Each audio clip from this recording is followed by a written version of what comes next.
자, 오늘 우리는 이 로마서 8장 29절서부터 30절 말씀을 본문으로 참 좋으신 하나님, 그리고 제가 가로를 열고 부제로 예정에 대하여라고 이제 부제를 붙였는데요. 그 제목을 가지고 함께 말씀을 나누도록 하겠습니다.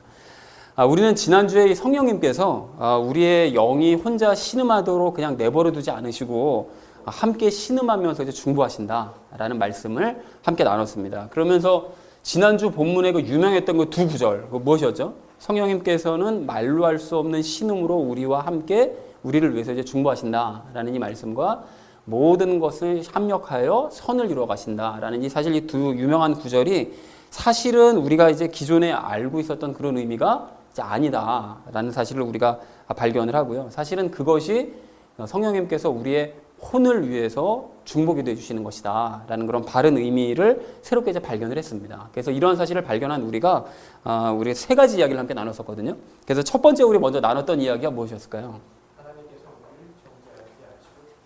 그렇습니다. 하나님께서는 정확하게 알고 계십니다. 하나님께서는 우리를 정죄하지 않으시고 우리를 늘 이제 도우신다. 또 중보로 또 여러 가지 모양으로 도우신다라고 말씀을 드렸는데요. 우리가 구원을 받고도 사실은 그 이후로도 죄를 지을 수 있다는 사실을 성령님께서만 탄식하며 기도하시는 것이 아니라 그 모든 일을 계획하신 우리 성부 하나님도 알고 계시고 직접 체험하신 성자 예수님도 다 알고 계십니다. 그러시기 때문에 우리를 정죄하지 않으세요. 구원받은 이후로는 정죄하지 않으시고 도리어 우리가 그렇게 할 때마다 안타까워하시면서 우리를 위해 중보하시고 도우시는 분이 우리 삼위일체 하나님이시다라는 얘기를 지난주에 나눴었죠.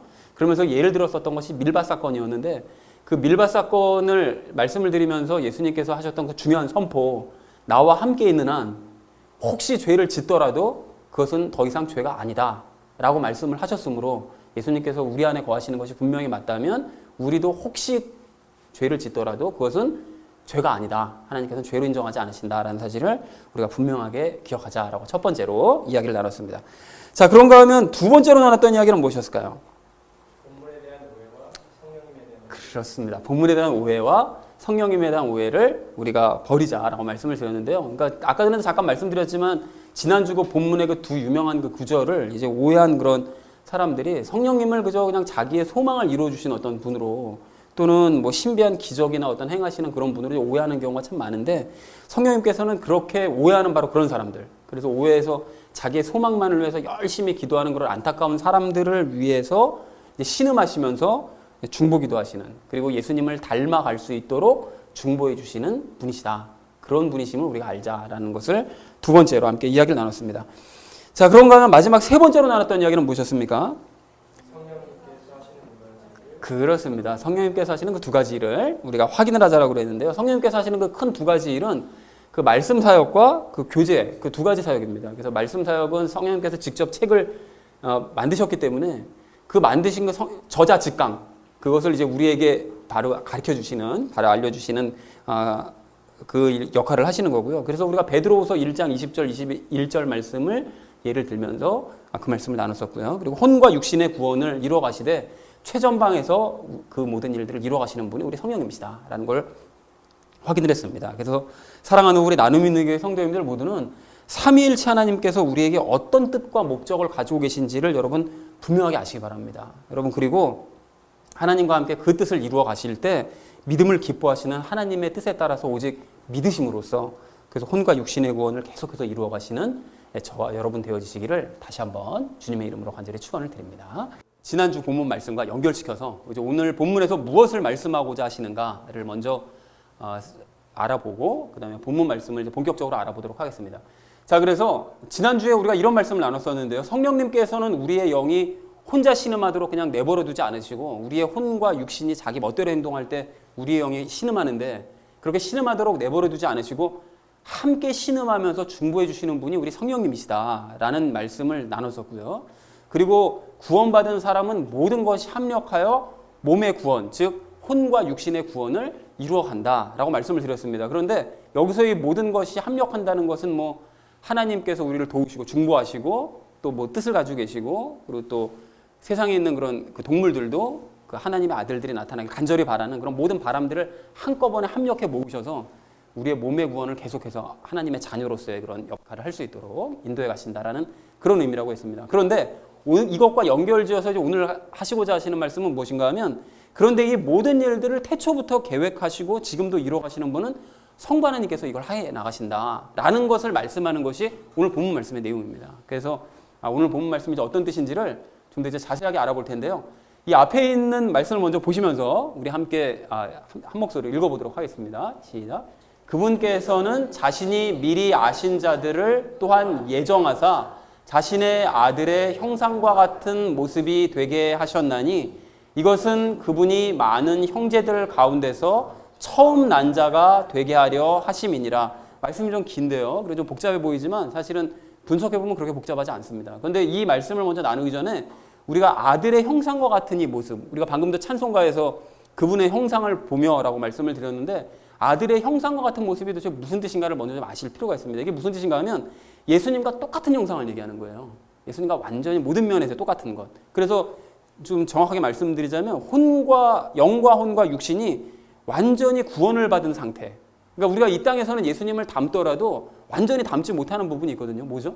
육신과 혼은 완전히 예수님을 닮을 수는 없습니다. 왜냐하면 그 안에 있는 죄 때문에 닮을 수가 없는데 우리가 저 새 예루살렘에 가게 되면 죄가 없는 새로운 육신을 입기 때문에 혼과 육신마저 그리고 영은 완전히 새로운 존재가 된 거고요. 그렇기 때문에 예수님과 완전히 똑같은 형상이 될 수 있다라는 것을 말씀하신 것입니다.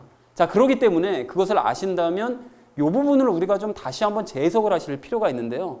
이게 이제 한글로 번역한 이 흠정역 버전이 한글 번역이 약간 좀 이상하게 되어져 있습니다. 그러니까 방금도 말씀드렸던 것처럼 아들의 형상과 같은 모습이 되게 하는 것은 저 새 예루살렘에 가서 완전히 예수님과 똑같이 닮은 사람을 만들겠다는 말씀인데 여기를 보면 하셨나니라고 과거형으로 되어져 있거든요. 그런데 그렇게 아들과 같은 형상과 같은 모습이 되게 이 땅에서 해버리신 것은 아닌 거죠. 그러니까 장래에 일어날 일인 거죠.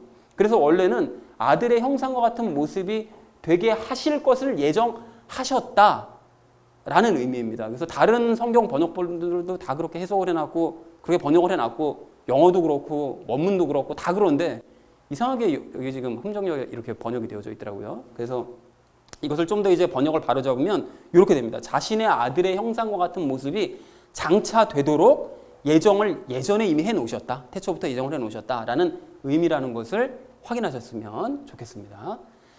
자, 그리고 이제 본격적으로 29절 말씀을 좀 확인을 해보시면 여기 미리 하신 자들이라는 말이 나오는데요. 이게 도대체 누굴까요? 미리 하신 자들이 누굽니까? 이거 보통 저 예정론자들은 이걸 누구라고 생각하는가 하면 미리 예정하신 자들이라고 생각하거든요. 그러면 정말 미리 예정하신 자들이 맞나? 하나님께서 태초부터 미리 알고 계셨던 구원할 자를 미리 알고 계셨던 바로 그 자들, 그들을 얘기하는 것이냐? 그리고 밑에도 보면 예정하사라는 말씀이 또 나오거든요. 그러다 보니까 이게 구원받을 자들이 예정되어 있다는 그런 뜻인가? 이렇게 생각을 할 수가 있는데 실제로 그 예정론자들은 그렇게 생각을 하고 있고요. 이게 그 뜻이냐라는 것입니다. 근데 이게 아니라는 것이죠. 여러분 이게 왜 아닌 것인가 하면 제가 항상 말씀드리지 성경을 해석할 때는 앞뒤 구절과 연결시켜서 이해를 하셔야만 바르게 이해를 하실 수가 있습니다. 그러니까 바울이 사실은 이제까지 얘기해왔던 것이 무엇인가 하면 앞에서 합력하여 선을 이루어 가신다는 말을 했잖아요. 그러니까 모든 것이 합력해서 영의 구원을 받은 사람은 혼과 육신의 구원을 이루어가는 삶을 살아간다 라고 얘기하시다가 갑자기 그런데 구원은 예정돼 있어. 이런 얘기를 하실 리가 있습니까? 없습니까? 그런 얘기를 하실 리가 없다라는 거죠.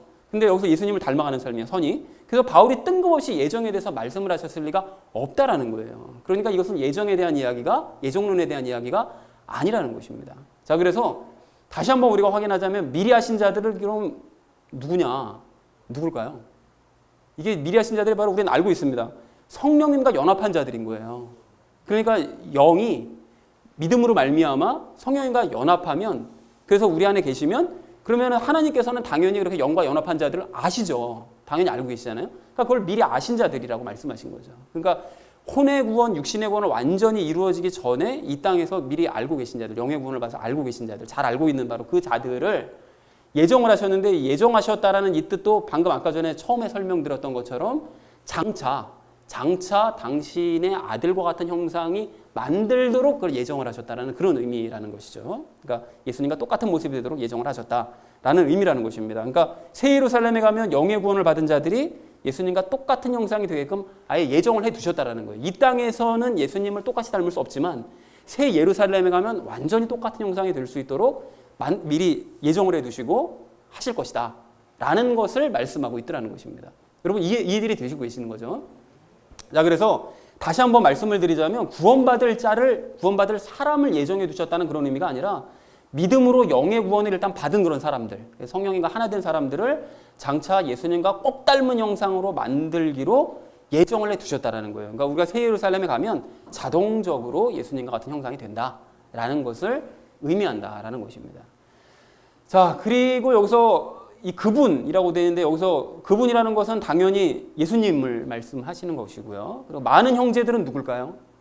예수님의 형제들이 누군가 하면 그리스도인들을 얘기합니다. 그런데 놀랍게도 우리를 형제로 여기신다라는 거예요.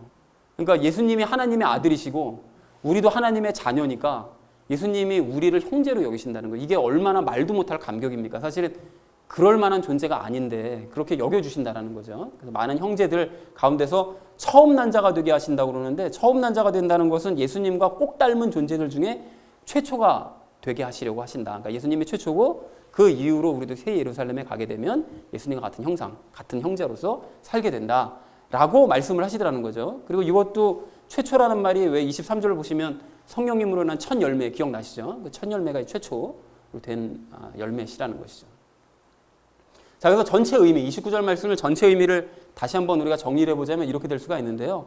성부 하나님께서는 성령님과 연합한 사람들을 장차 예수님과 꼭 같은 형상이 되도록 예정을 해두셨는데 이것은 예수님이 많은 그리스도인들 가운데서 처음 열매가 되셨다라는 그런 의미다. 라는 의미가 바로 29절의 의미라는 것입니다. 그리고 마지로서 장래의 우리 모습을 미리 보여주신 거죠. 예수님께서 부활하셨을 때 바로 그 모습이 저 모습이 바로 우리가 장차 입게 될 바로 그 모습이구나 라는 것을 미리 보여주셨다라는 의미라는 것입니다. 자, 그리고 이어진 이제 30절 말씀도 우리 함께 좀 읽어볼 텐데요. 함께 읽겠습니다. 시작. 뿐만 아니라 그분께서는 자신이 예정하신 그들을 또한 부르시고 자신이 부르신 그들을 또한 의롭다 하시고 자신이 의롭다 하신 그들을 또한 영화롭게 하셨느니라 라고 말씀을 하세요. 근데 여러분 여기서 이 뿐만 아니라 라는 것은 앞에서 방금 29절 말씀하셨던 바로 그겁니다. 그러니까 장차 예수님을 닮은 사람들을 만드실 뿐만이 아니라 이제 그걸 말씀하시는데요. 그러니까 좀 더 자세하게 말씀드리자면 먼 미래의 일만 우리 하나님께서는 계획하시고 이 땅에서 손 놓고 계시는 것이 아니라 이 땅에서도 그때까지 일을 계속 하시는데 무슨 일을 하시는지 그 다음에 얘기를 하고 계시는 거죠. 어떤 일을 하시는지 이제 봤더니요. 부르신대요.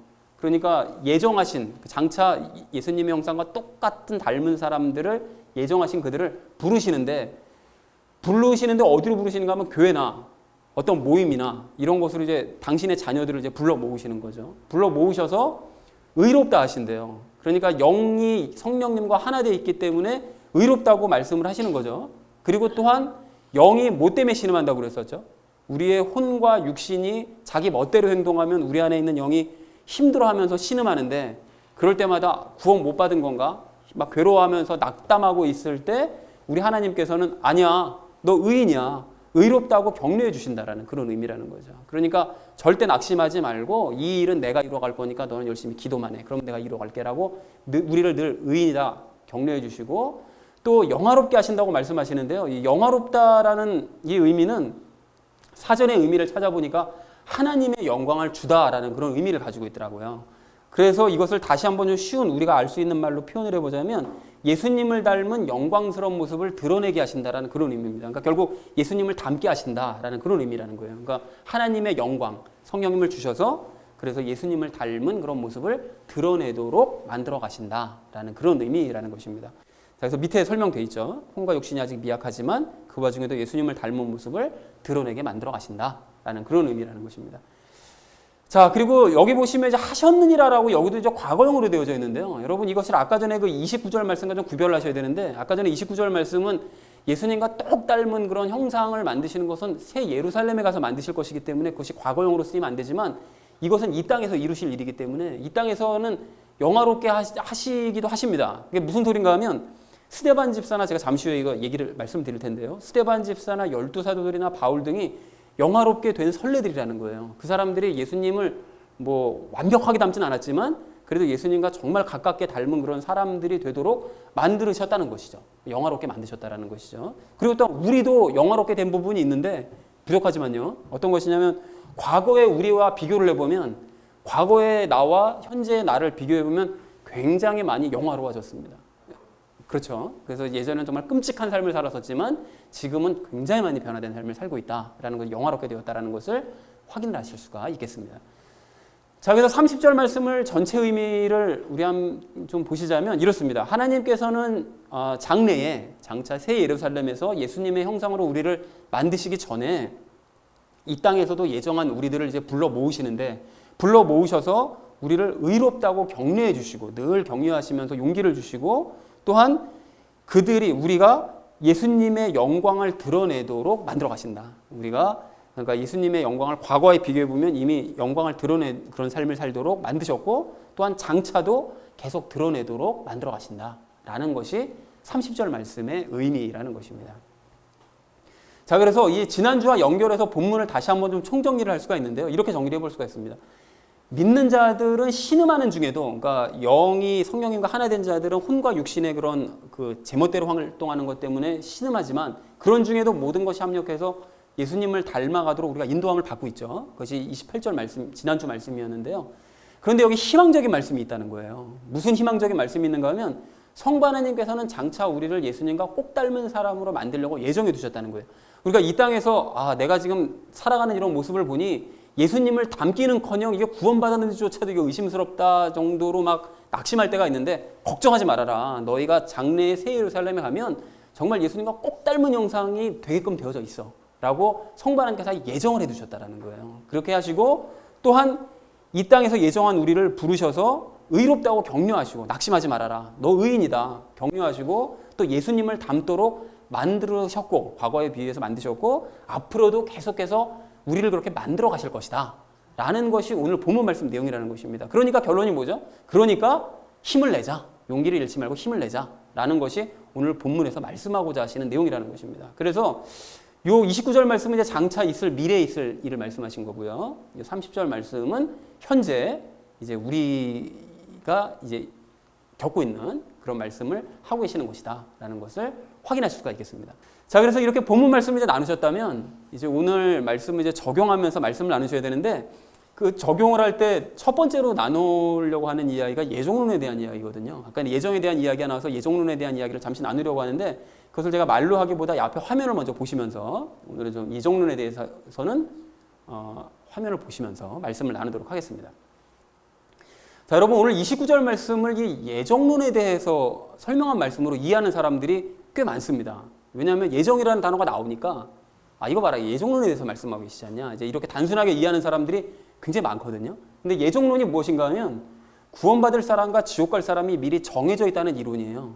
그러니까 아예 태초부터 하나님께서 정하시기를 구원받을 사람을 아예 다 정해 놓으셨고 지옥에 갈 사람도 이미 다 정해 놓으셨다는 그런 이론입니다. 그러면 이것을 이렇게 이해하는 사람들이 있는데 그렇다면 오늘 본문 말씀은 구원받을 사람이 사실 예정되어 있다는 내용과는 우리가 살펴보니까 전혀 상관이 없었잖아요. 그것이 무슨 예정론에 대한 이야기가 하는 것이 아니었던 것이고 영의 구원을 받은 사람이 장차 예수님을 꼭 닮도록 예정이 되어 있다. 그러니까 이거는 구원받을 사람이 예정되어 있다는 것이 아니라 이미 이 땅에서 구원받은 사람이 저 새 예루살렘에서 예수님을 꼭 닮은 사람이 된 것이 예정되어 있다는 그런 내용이니까 전혀 예정론과는 상관없는 그런 내용이라는 것을 우리가 확인을 했다라는 것입니다. 하지만 말이 나온 김에 우리가 좀 생각해 볼 것이 있는데요. 구원받을 사람과 지옥에 갈 사람이 미리 정해져 있다는 예정론이 맞는 이론이냐, 맞는 것이냐, 맞을까요? 맞지가 않습니다. 전혀 맞는 이론이 아니라는 거예요. 여러분 그래서 왜 아닌지를 이제 오늘 꼼꼼하게 따져보려고 하는데요. 성경에서는 오직 믿어야만 구원을 받는다고 아주 분명하게 말씀하세요. 믿어야만 구원받는다.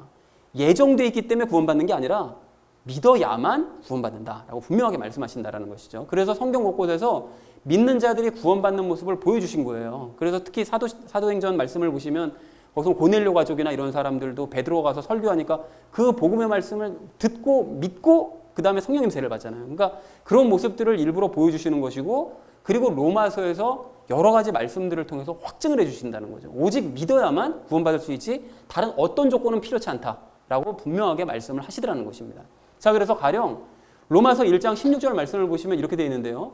복음이 믿는 모든 자를 구원에 이르게 한다. 이렇게 말씀하세요. 믿는 자를 구원에 이르게 한다. 라고 아주 분명하게 말씀하시고요. 또 3장 22절에서는 믿는 모든 자 위에 임하는 하나님의 의, 그러니까 하나님께서 의인이다, 의롭다 라고 말씀하시는 사람들은 믿는 사람들이라는 거예요. 그러니까 믿으면 그 사람들 위에는 공평하게 하나님께서 의인이다, 너는 구원받았다 라고 말씀해 주신다라는 것입니다. 그리고 또한 3장 28절 말씀도 마찬가지인데요. 믿음으로 의롭게 되었다. 위의 말씀과 같은 얘기죠. 믿으면 의롭게 된다. 의인이 될 수 있다. 구원받을 수 있다라고 말씀하시고요. 그리고 4장에서는 아브라함이 하나님을 믿음에 그것을 그에게 의로 여기셨다라고 말씀하세요. 4장 3절에서. 그러니까 이거 여러분도 기억하시나요? 그 아브라함이 발견한 것이 있다고 그랬었잖아요. 그러니까 자기가 10가지를 잘못해도 한 번 믿으니까 하나님께서 그것을 의롭다고 해주시더라. 그것이 이제 아브라함 우리 할아버지가 발견하신 것이다라고 이제 바울이 얘기를 했었었는데요. 바로 그겁니다. 그러니까 믿으면 그러면 하나님께서 그것을 의롭다, 너는 구원받았다, 그리고 의인이다라고 분명하게 말씀을 해주신다라는 것이죠. 그리고 너무나 명백하게도 10장에서요. 믿으면 구원을 받으리니라고 아주 분명하게 말씀을 하시더라는 것입니다. 그래서 이 모든 말씀들을 뭐 이거 외에도 다른 성경은 뭐 더 쓸 수도 없는데요. 이 모든 말씀들을 다 정리를 해봤을 때 구원은 예정돼 있는 사람들이 받는 것이 아니라 누가 받는다고요? 오직 믿는 사람들이 구원을 받는 것이다 라는 것을 확실하게 성경을 통해서 우리가 알 수 있다는 것입니다. 자, 그렇다면 질문이 생기죠. 근데 왜 성경에는 왜 예정이라는 단어가 그런데 왜 나오는 거죠 도대체? 아니면은 그 예정과 유사한, 그래서 뭐 미리 아신 자들이라든지 아니면 미리 뭔가를 정하셨다든지 이런 유사한 단어들이 도대체 왜 나오는 겁니까? 예정이 아니라면 그런 단어가 왜 나오는 거죠? 라고 이제 질문하실 수가 있는데 이게 이유가 있습니다. 하나님께서는 예정은 하실 수가 있어요. 예정을 하시는 경우가 있습니다. 예정은 하신 것이 맞는데 구원도 사실은 예정하신 것이 맞는데 구원받을 사람을 예정해 두신 것이 아니라 이게 중요합니다. 믿는 자들을 구원하기로 태초부터 예정하셨기 때문에 예정이라는 단어가 나오는 거예요. 이거 다시 한번 우리 노란색 읽어볼까요? 시작. 믿는 자들을 구원하기로 태초부터 예정하셨다. 이거라는 것입니다. 그러니까 구원할 사람을 예정하신 것이 아니라 믿는 사람들을, 그러니까 태초 세상을 만드실 때 장차 나와 내가 하는 말을 믿는 사람들을 나는 구원하겠다라고 아예 그때부터 결정을 해 두셨다라는 거예요. 그러니까 간단하게 말씀드리자면 사람을 예정하신 것이 아니라 구원의 시스템을 예정을 해 두셨다. 그렇기 때문에 예정이라는 단어가 성경에서 자꾸 나온다라는 것을 분명히 기억하시면 예정론에 대해서 흔들리지 않으실 수가 있습니다. 헷갈리지 않으실 수가 있는 거죠. 자, 그래서 가령 이제 이 예정론자들이 예정이 맞다라고 주장하는 그것 중에 하나가 이제 에베소서 말씀을 가지고 예를 많이 들거든요. 근데 에베소서 말씀 중에 이런 게 있어요. 세상의 창건 이전에 그분 안에서 우리를 택하셨으면 이렇게 돼 있으니까, 이거 봐, 이거 틀림없이 이거 예정이잖아. 세상의 태초에 세상을 만드시기 이전에 우리를 택하셨다. 이렇게 돼 있으니까 틀림없이 예정 아니냐. 이렇게 주장을 한단 말이죠. 그리고 또한 이것도 마찬가지인데요. 우리를 예정하사 예수 그리스도를 통해 자신의 아이로 입양하셨다. 이렇게 하니까 이거 봐라. 그러니까 하나님께서는 우리를 예정하셔서 당신의 아이로, 그러니까 하나님의 자녀로 아예 입양을 하셨다고 그러시지 않냐. 그러니까 뭐 빼도 박도 못하게 이거는 예정 아니냐. 이렇게 주장들을 하거든요. 그럼 맞는데? 이렇게 생각하실 수가 있는데 여러분 아니라는 것입니다. 왜 아닌가 하면 여러분 이게 중요해요. 그분 안에서. 이걸 빼먹고 자꾸 주장들을 하거든요. 이게 가장 중요한 말씀인데 이걸 빼먹고 얘기하면 예정이죠. 세상의 창건 이전에 우리를 택하셨으면 이러면 예정이죠. 그런데 그분 안에서가 중요한데 그분 안에서가 무슨 뜻이죠? 예수님과 하나됨. 그러니까 누구누가 안에서는 하나 됐다고 얘기했었죠. 그러니까 예수님과 하나 된 상태에서란 뜻이에요. 그러니까 예수님과 하나 되려면 어떻게 되는 거죠? 믿어야만 예수님과 하나 되죠. 그러니까 믿는 사람, 그러니까 믿어야만 예수님과 하나 되는데 그거를 넣어가지고 여기서 다시 한번 해석을 해보면 하나님께서는 믿음으로 말미암아 예수님과 하나 된 자들을 택하시기로 세상을 만드시기 이전서부터 그걸 결정을 해주셨다. 이런 의미가 된다는 거예요.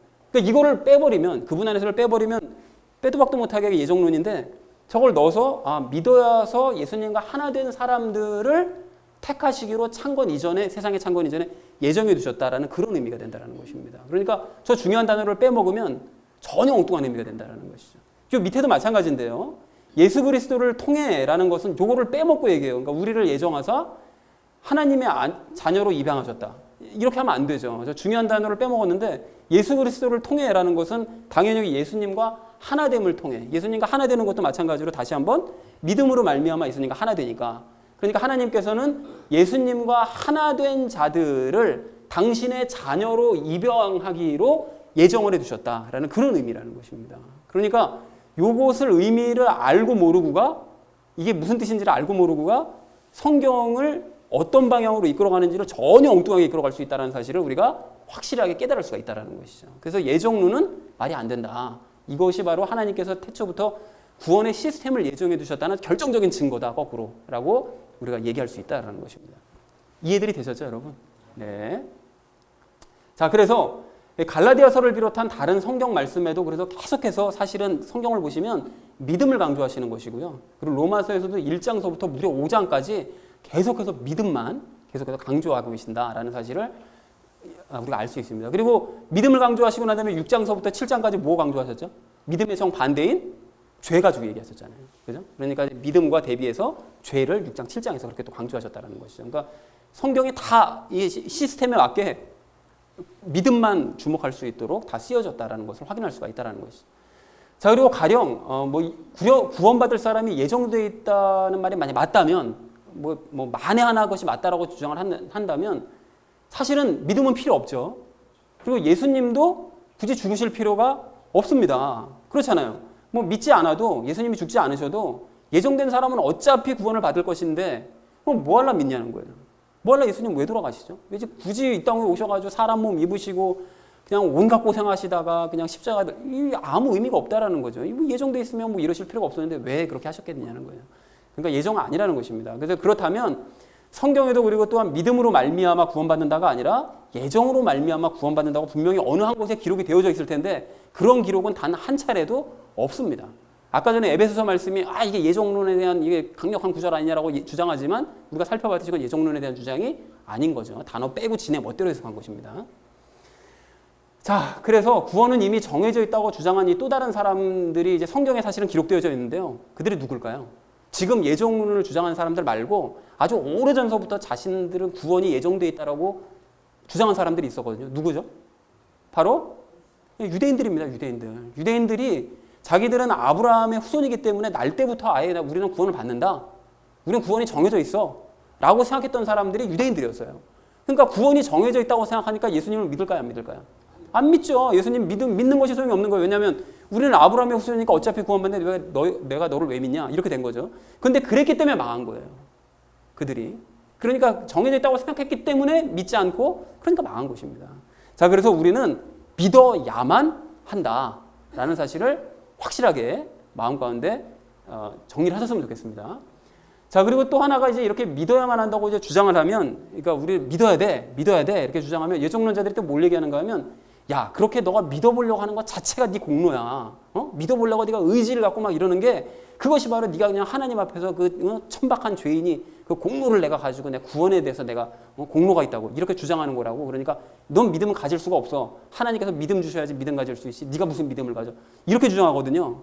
그런데 여러분 한번 생각해 보시자는 거죠. 요셉의 경우를 생각을 해보시면 이게 간단하게 해결될 수가 있는데요. 요셉이 왜 형들 앞에서 자신의 정체를 밝히면서 형들이 앞으로 내 말을 믿고 나를 따라와 주어야 그 힘든 과정에서 이제 구원받을 수가 있다. 지금 그 이스라엘은 극심한 그 가난 때문에 그게 가뭄 때문에 그래서 죽을 수밖에 없는데 나를 믿고 따라야 구원받을 수 있다라고 했을 때 형들이 거부했나요? 따라갔죠. 그 요셉의 말을 믿고 요셉의 말을 따라갔습니다. 그런데 형들이 그 믿고 따른 것이 형들의 공로일까요? 아니죠. 만약에 형들이 요셉에게 야, 네가 우리를 보고 믿고 따라오라고 그랬을 때 우리가 믿고 따랐으니까 우리에게도 공로가 있어. 그러니까 이거 구원은 네가 한 게 아니라 우리가 한 거야. 이런 식으로 주장을 한다면 그건 미친 사람이죠. 그건 말도 안 되는 얘기 아닙니까?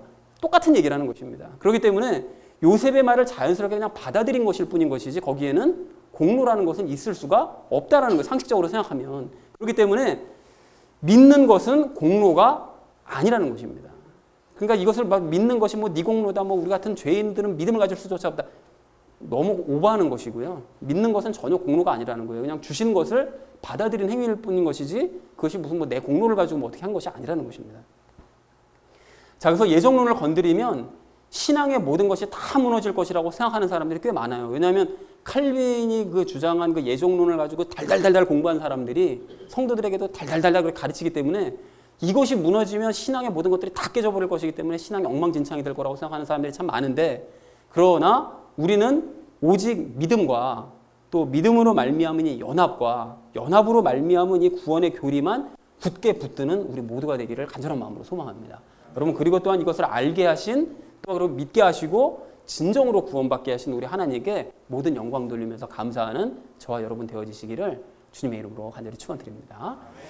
그 성부 하나님께서 이제 무엇을 예정하셨는가, 그리고 이 땅에서 어떤 일을 하시는가라는 것을 확인한 우리가 오늘 두 번째로 나눌 이야기는 여러분 도전받자라는 것입니다. 여러분, 오늘 그 30절 그 마지막 부분을 좀 다시 한번 보십시오. 마지막 부분 보시면 하나님께서는 의롭다 하신 자들을 어떻게 하셨다고요? 영화롭게 하셨답니다. 영화롭게 하셨대요. 그래서 제가 아까 설명드린 것처럼 스데반 집사나 12 사도나 또 바울과 같은 그런 선배들을 영화롭게 하셨고요. 그리고 또한 우리도 과거의 모습과 비교를 해보면 많이 영화롭게 되었습니다. 그러니까 이렇게 영화롭게 해나가시는데, 물론 그렇다고 해서 우리가 뭐 그 앞에 있는 29절에 있는 말씀처럼 장차 새 예루살렘에서 그 신령한 육신을 입고 살 때처럼 그 정도의 수준으로 우리가 예수님을 닮게 된다는 뜻은 당연히 아니죠. 그러니까 우리 안에 있는 그 죄 때문에 우리가 이 땅에서는 한계가 분명히 있습니다. 그래서 영화롭게 되는 것이 한계가 있지만, 적어도 우리 선배들은 하나님께 순종하고 협조해서 이 땅에서 예수님을 최대한 닮을 수 있는 만큼 닮는 삶을 삶으로써 영화롭게 되었다라는 것입니다. 그래서 여러분, 그 중에서 그 스데반 집사가 좀 대표적인 예라고 할 수가 있는데요. 여러분, 스데반 집사는 사도들 중에 한 명이 아니었습니다. 그냥 일반 그 봉사의 직무를 맡았던, 그 당시에 그 교회에 가난한 사람들이 몰려오니까 그 가난한 사람들에게 그 들어온 헌금들을 그 나눠주는 역할을 했었던 그냥 집사였어요. 일반 봉사의 직무를 맡고 있던 집사였는데, 그런데도 스데반 집사는 믿음과 권능이 충만한 사람이었고 지혜도 충만한 사람이었습니다. 그래서 사도행전 6장 7장 말씀에서 그 스데반 집사에 대해 묘사한 그 말씀들을 이렇게 읽어보시면 이게 정말 감동의 연속입니다. 그래서 그 사람이 그렇게 열심히 교회에서 봉사하다가 어느 날 모함을 받아서 공의회에 끌려갔거든요. 공의회는 70명의 사람들로 구성된 대제사장, 또 바리새인들, 서기관들, 그 사두개인들, 이런 지도자들이 다 모여있는 곳이기 때문에 그 위압감이 엄청난 곳이었습니다. 거기서 재판도 했었거든요. 근데 그런 곳으로 이제 끌려가서 이제 재판을 받을 때 거짓 증인들이 이제 스데반 집사를 이제 모함을 하는 거죠. 제가 성전을 다 헐어버리라고 그러더라. 율법도 지키지 말라고 그러더라. 라고 그러면서 이제 고발을 했을 때 사람들이 그 고발의 내용을 듣고 모든 공의원들이 스데반을 딱 쳐다봤습니다. 스데반이 저 인간이 이제 정말 그런 일을 했단 말이야. 그리고 딱 이제 쳐다봤는데 그때 스데반 집사의 그 얼굴이 억울함으로 일그러져 있던 것이 아니라 그 봤던 모든 사람들이 천사의 얼굴과 같더라. 라고 묘사가 되어 있더라는 거예요. 그러니까 사람들이 이 대제사장과 이제 바리새인들과 서기관들이 그 스데반 집사를 좀 이상하게 생각을 했겠죠. 근데 그 스데반 집사가 그 사람들의 모여있는 앞에서 아브라함서부터 모세 때까지의 그런 일들을, 중요 사건들을 쭉 언급을 해요. 거기 앉아있는 사람들이 전부 다 말씀의 대가들이거든요. 근데 그 사람들 앞에서 중요한 말씀을 가지고 그 중요한 사건들을 쭉 언급을 하고 모세의 성막을 솔로몬 성전과 연결시켜가지고 설명을 하면서 건물 성전은 아무 쓸데없는 것이다 라고 하나님의 말씀을 선포합니다. 하나님께서 말씀하셨던 것을 인용을 해서 그 자리에서 말씀을 아는 사람들한테 선포를 해요. 그리고 하나님께서 주신 율법을 지키지 않은 것은 유대인 너희들이 지키지 않은 것이지 내가 율법을 폐하라고 말한 것이 아니다. 하나님께서 주신 그 귀한 율법을 너희가 안 지킨 거 아니냐라고 역으로 책망을 하더라는 것입니다. 그러니까 성전 문제와 율법 문제 가지고 자기를 걸고 넘어졌던 그 거짓 증인들에게 역으로 스스로 자기 자신을 이제 변호를 한 거예요. 말씀을 가지고. 그러니까 무엇을 할 수 있는가 하면 스데반 집사가 정말 말씀으로 일반 그냥 봉사 직무를 맡고 있던 집사에 불과했었음에도 불구하고 말씀으로 충만한 사람이었고 그렇게 길게 말을 하는 동안 그 누구도 스데반 집사를 제지하지 못할 만큼 스데반 집사는 위엄을 가진 사람이었고 그리고 공회원들을 전혀 두려워하지 않고 도리어 말씀으로 책망을 할 만큼 의롭고 담대한 사람이 바로 스데반 집사였다는 사실을 우리가 알 수 있다는 것입니다. 이 모든 일들이 가능할 수 있었던 것은 그가 성령님으로 충만한 사람이었기 때문에 이 모든 일들이 가능할 수 있었다라는 사실을 알 수가 있다는 것이죠. 그런데 그러한 이 스데반 집사를 사람들이 전혀 알아보지 못했고요.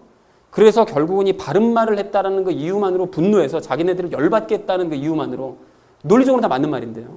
열받겠다는 이유만으로 그걸 붙잡아가지고 돌로 치려고 했는데 스데반 집사가 이제 그런 상황에서도 성령님으로 충만해져서 하늘 보좌를 바라봅니다.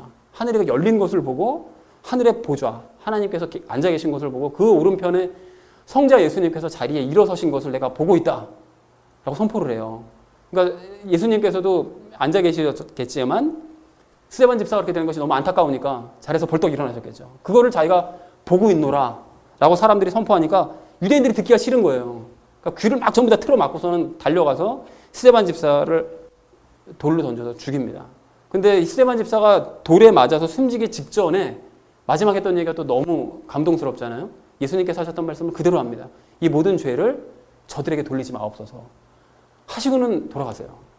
그러니까 이게 이 말을 보면 스데반 집사에 관련된 이 성경 기록들을 보면 너무나 감동스러운 말씀들이 굉장히 많더라는 것이죠. 그래서 이러한 스데반 집사의 모습을 봤을 때 당시 그 누구도 스데반 집사가 예수님을 닮은 사람이라는 것을 부인하지 못했을 것입니다. 그리고 지금도 우리가 성경 말씀을 볼 때 스데반 집사는 정말 예수님과 똑 닮은 사람이야 라는 것을 부인할 사람은 아무도 없을 거예요. 그러니까 오늘 30절에서 말씀하셨던 것처럼 영화롭게 하셨느니라 라는 말씀에 너무 부합하는 그런 인물이라는 것입니다.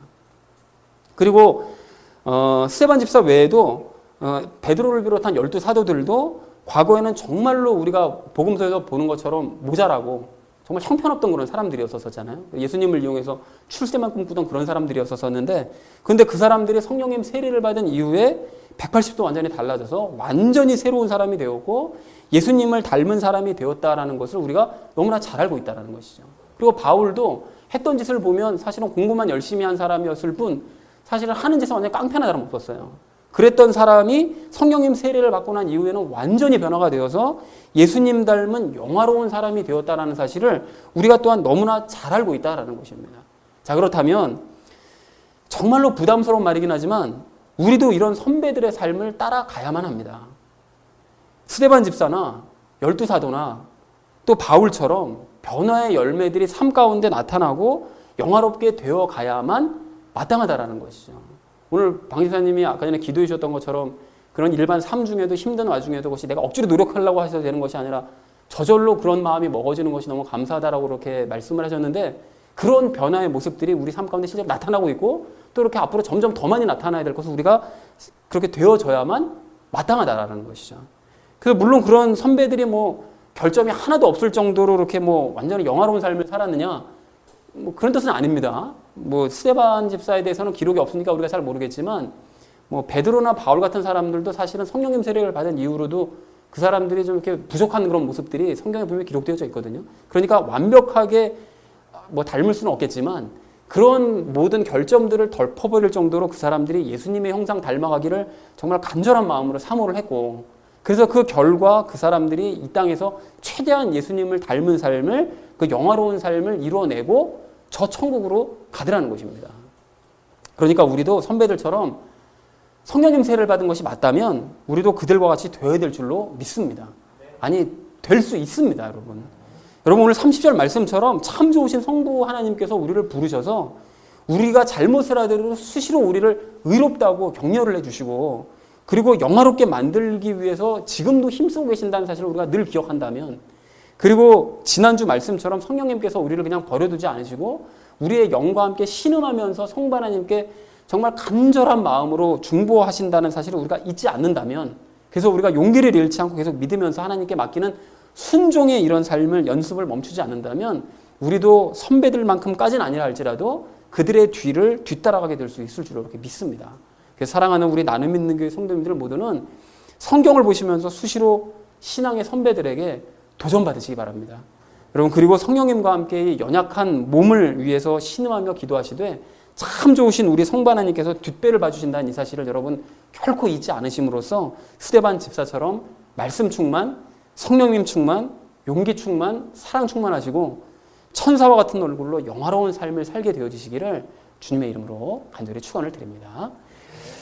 자, 성부 하나님께서 무엇을 예정하셨는지 또 이 땅에서 어떤 일을 하시는지를 확인한 우리가 오늘 마지막 세 번째로 우리 함께 나눌 이야기는 감사하자라는 것입니다. 여러분 우리가 지금 나누고 있는 이 로마서 8장 말씀, 이 말씀을 좀 전체적으로 이렇게 보시면 그 중간중간 성부 하나님, 성자 예수님, 성령 하나님, 이 삼위일체 하나님에 대한 말씀들이 계속해서 반복해서 등장한다는 사실을 발견할 수가 있습니다. 8장에서 유달리 많이 나오거든요. 그리고 또한 우리의 영을 구원하시고 우리의 혼의 구원까지 이루어 가시는 이 모든 계획을 성부 하나님께서 세우시고 실행하고 계신다라는 사실을 은연중에 계속해서 말씀하고 계세요. 그래서 가령 3절 말씀을 보시면 인간들이 율법을 지키지 못하는 문제를 해결하시기 위해서 성부 하나님께서는 예수님 보내셔서 죄 문제를 해결해 주셨다라고 말씀을 하시고요. 그리고 11절에서도 예수님을 일으키신 성부 하나님께서 우리 안에 있는 성령님을 통해 우리의 몸도 일으켜 주신다라고 말씀하고 계시고요. 그리고 15절에서는 우리가 성부 하나님을 두려워하거나 어려워하지 말고 아빠, 아버지라고 부르면서 더 친근감 있게 다가가면서 부르짖어야 된다라고 말씀해 주시고요. 그리고 27절, 28절에서도 성부 하나님께서는 우리를 예수님 닮은 사람으로 만드실 뜻과 목적을 가지고 계신다라고 그분의 뜻과 목적을 우리에게 말씀해 주시고요. 그리고 오늘 29절에서는 확실하게 우리를 예수님과 같은 사람이 되도록 만들어 주겠다라고 약속을 해 주시고요. 그리고 30절에서는 그날이 올 때까지 우리를 최대한 예수님 닮은 사람으로 만들어 가신다라고 말씀해 주신다는 것입니다. 그러니까 우리가 이렇게 말씀을 지금 전체 말씀이 우리 혼의 구원에 집중해서 주목해서 우리가 말씀을 나누고 있지만 사실은 그 뒤에서 계속해서 성부 하나님께서 모든 일들을 계획하시고 주관하시고 이루어 가신다는 사실을 계속해서 말씀하고 계셨다는 사실을 발견할 수 있다는 거예요. 그러니까 성부 하나님께서는 태초부터 이 모든 일들을 계획하시고 일을 시작을 하셨고 지금도 이 우리를 바르게 만들어 가시기 위해서 과정 곳곳에서 깊이 개입하고 계신다는 사실을 성경 말씀을 통해서 확인할 수가 있다는 것입니다. 자, 그러므로 이렇게 믿는 사람들을 구원하기로 태초부터 예정을 해 두시고 그리고 구원하신 사람들을 예수님과 똑같은 형상으로 또한 만들 것 또한 예정을 해 두시고 그래서 이 땅에서도 최선을 다해 주시는 일이 참 좋으신 성부 하나님께 감사자라는 것입니다. 물론 그것을 함께 일하고 계시는 성자 예수님과 성령 하나님께도 당연히 더 감사하기를 원합니다. 그래서 사실 가만히 우리가 냉철하게 따지고 보면 아니 이렇게 삼위일체 하나님께서 총동원되셔가지고 우리를 나 하나를 위해서 이렇게 일을 하실 만큼 내가 대단한 사람인가? 대접을 받을 만한 존재인가? 그렇게 우리가 뭐 좋은 사람인가? 라고 생각해 보면 사실 우리가 알잖아요?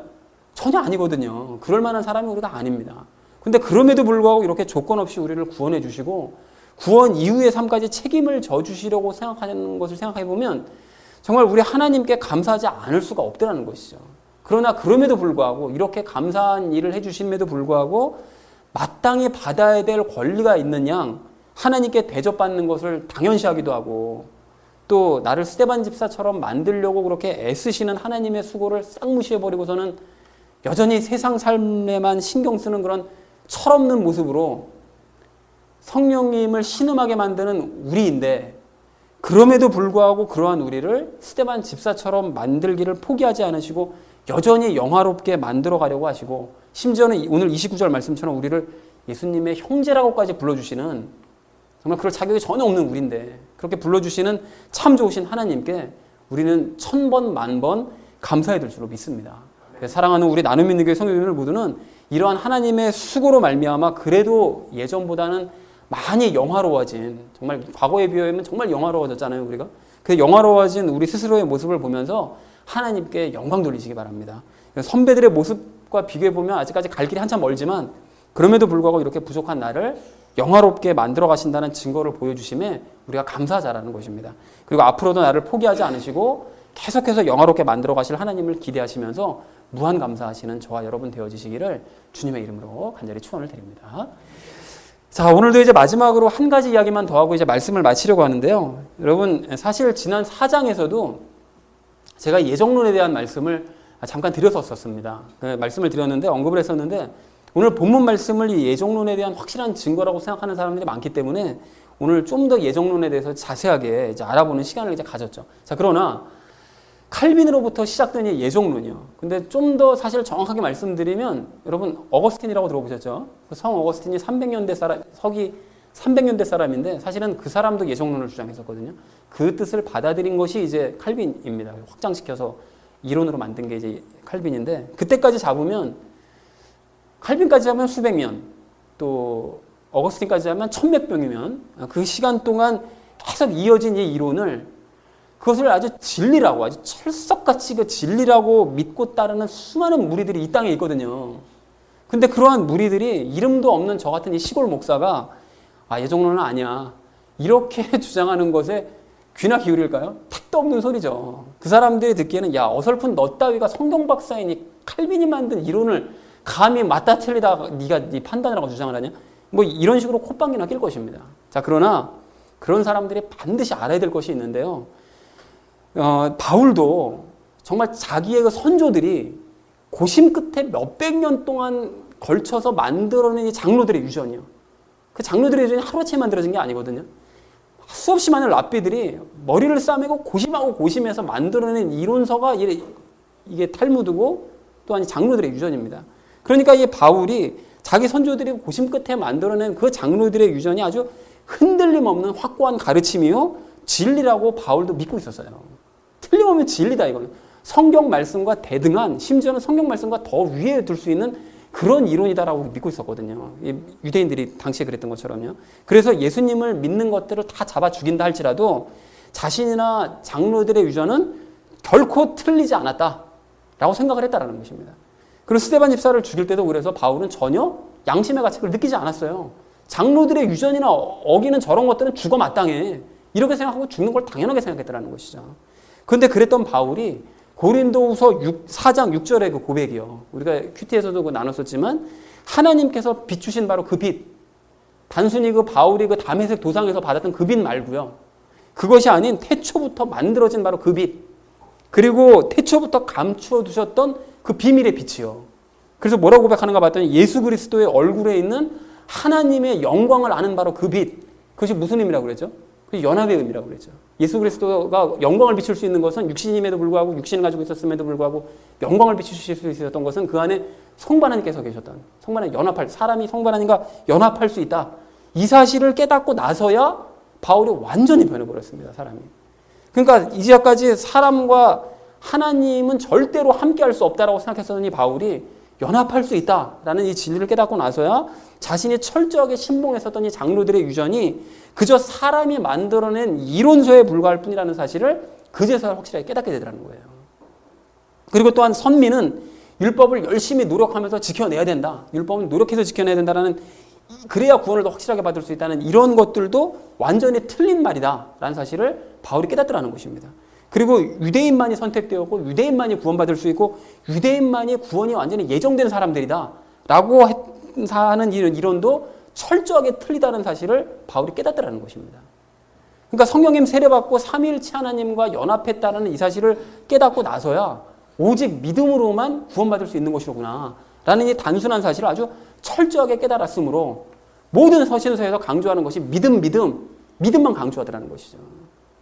그러니까 구원받을 사람은 정해져 있다라고 주장하는 그런 예정론자들 뿐만이 아니라 행위로만 구원받을 수 있다라고 주장하는 가톨릭 교인들, 그리고 사람이 만들어낸 이론서를 하나님의 말씀보다 더 소중하게 여기는 유대인들이나 그런 칼빈주의자들, 그 모두도 바울처럼 하나님께서 태초에 만들어 두셨던 바로 그 빛비춤을 받기 전에는 진짜 진리를 깨닫지 못한 반쪽짜리 그리스도인에 불과하다는 것입니다. 아무리 자신들이 구원받았다고 강조하고 아무리 칼빈 이론이 맞다라고 백날 천날 목소리를 높여서 주장한다 할지라도 그들은 아직까지 진리를 깨닫지 못한 반쪽짜리 그리스도인이라는 거예요. 심지어 예종론자들 중에 어떤 사람은 아니 칼빈의 예종론을 인정하지 않으면서 어떻게 구원받았다고 확신할 수가 있어요? 이렇게 막 비아냥대는 사람도 제가 봤거든요. 실제로 그런 비아냥도 받아봤고요, 제가. 그렇게 주장하는 사람이 있는데 그런 사람이야말로 구원받지 못한, 자기들 식대로 표현하면 지옥 가기로 예정되어 있는 사람이라는 거예요. 여러분 왜 그렇습니까? 그들의 주장이 뭔 뜻이에요? 결국 예수님으로 말미암아 구원받거나 성경 말씀을 믿음으로 말미암아 구원받는다는 뜻이 아니라 칼빈으로 말미암아 구원받고 칼빈의 교리로 말미암아 구원받는다는 그런 의미라는 거잖아요. 그 사람들은 아니라고 펄쩍 뜨겠지만 그 사람들은 바울처럼 지금 장로들의 유전에 매여 있듯이 그런 예정론에 칼빈의 구원 이론에 꼼짝없이 매여 있는 상태라는 것입니다. 그러니까 그런 사람들은 사람과 사람이 만들어낸 이론을 예수님과 성경의 교리보다 더 높이는 주장을 하고 있다는 거예요. 그리고 바로 이것이 구원받기 이전의 바울의 모습이요, 모세와 모세의 율법만 열심히 따라가는 유대인들의 모습이요, 또 교황과 교황의 말만 열심히 따르는 가톨릭 교인들의 모습이요, 목사와 목사들의 말만 따르는 개독교인들의 바로 그런 모습이라는 것입니다. 그래서 그들은 예수님과 성경을 중요하게 생각하지 않기 때문에 이렇게 인간과 인간의 이론에만 목을 매는 삶을 살아갈 수밖에 없다는 거예요. 그러므로 예정론자들은 칼빈의 예정 교리를 머리에서 지운 상태로 성경을 다시 읽어야 되는 것이고, 유대인들은 선민의식을 머리에서 지운 상태로 성경을 다시 읽어야 되는 것이고, 그리고 가톨릭 교인들은 행위구원에 대한 생각을 완전히 지운 상태로 성경을 다시 읽어야만 예수님께서 그토록 강조하신 연합의 진리가 비로소 눈에 들어올 수 있다는 것입니다. 그러니까 모든 사람들은 다 예수님께로 마음을 향해야만 그들의 눈에 가려진 베일이 비로소 벗겨질 수 있다는 것입니다. 그리고 그래야만 우리 하나님이 사람의 교리에만 매여있던 그런 사람들조차 받아주시는 참 좋으신 아버지임을 깨달을 수가 있는 것이고, 성경에서 말씀하시는 예정이 무엇을 뜻하는 것인지도 바르게 깨달을 수가 있고, 영의 구원이 무엇인지, 혼의 구원이 무엇인지, 믿음에서 믿음으로가 도대체 무슨 뜻인지, 연합이 왜 그렇게 중요한 교리인지를 그들이 비로소 깨달을 수가 있게 된다는 것입니다. 그래서 사랑하는 우리 나눔 믿는 교회 성도님들 모두는 연합의 복음, 참된 복음을 믿으심으로써 영의 구원을 다 받으셨는 줄로 믿습니다. 여러분, 그리고 그렇게 영의 구원을 받으셨다면 예정하신 자들을 부르시고 의롭다 하시는 참 좋으신 우리 하나님의 뜻에 따라서 예수님을 닮아가는 영화로운 삶을 이 땅에서 더욱더 적극적으로 살아내시는 저와 여러분 되어지시기를 주님의 이름으로 간절히 축원을 드립니다. 우리 함께 기도하겠습니다.